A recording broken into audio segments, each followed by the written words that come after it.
hayvonlarning sultoni ot bo'lsa, otlarning sultoni Qorabayirdir.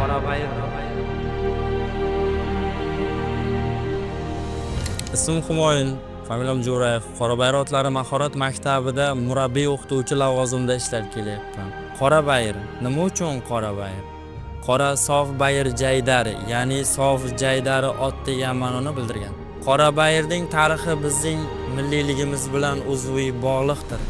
Qorabayir otlariga bugungi kunda yurtimizda juda ham katta e'tibor berilyapti, xususan yurtboshimizning shaxsiy tashabbuslariga binoan respublikamizning barcha viloyatlarida chavandozlar maktablari tashkil etilgan.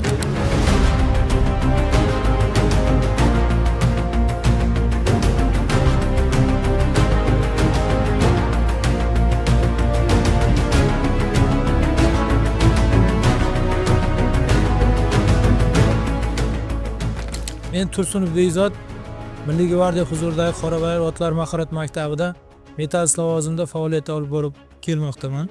Birinchi ustozim otam bo'lgan. Hozirda o'zim shogirdlar tayyorlayapman. 5-6 ta shogirdlarim bor.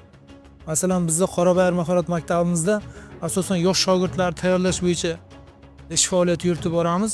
Ko'proq uloq ko'pkari bo'yicha shogirdlarimiz keladi. Polo sport turi bo'yicha shogirdlarimiz bor. Konkurs bo'yicha shogirdlarimiz bor.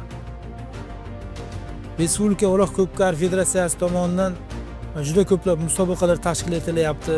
Biz Qorabayir mahorat maktabi jamoamiz bilan borib musobaqada qatnashyapmiz. Faxrli o'rinlarni egallab kelyapmiz.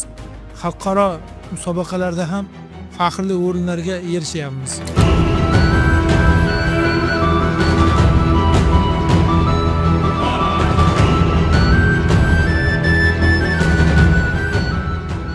Men Mustafa Furqat ot sporti yo'nalishiga 30 yildan beri shug'ullanib kelyapman. Hozirgi o'zim o'rgangan mahoratlarni yosh chavandozlarga 10 yildan beri murabbiylik qilib kelmoqdaman. Hozir mana o'zimizning O'zbekiston Respublikasida mana shu ot sportiga juda kuchli e'tibor berilmoqda. Surxondaryo viloyatida mana shunday Qorabayir mahorat maktabi ochilgan. Mana shu yerga yosh chavandozlar ko'p yigitlar hozir shu yerda ta'lim, tarbiya olmoqda. Kelajakda mana shuncha shart-sharoitlar bo'ldi. Nasib bo'lsa, bundan keyingi yosh chavandozlarimiz O'zbekiston bayrog'ini boshqa yurtlarga borib ham yuqori darajaga ko'tarishiga tilakdoshman va niyat qilib qolamiz.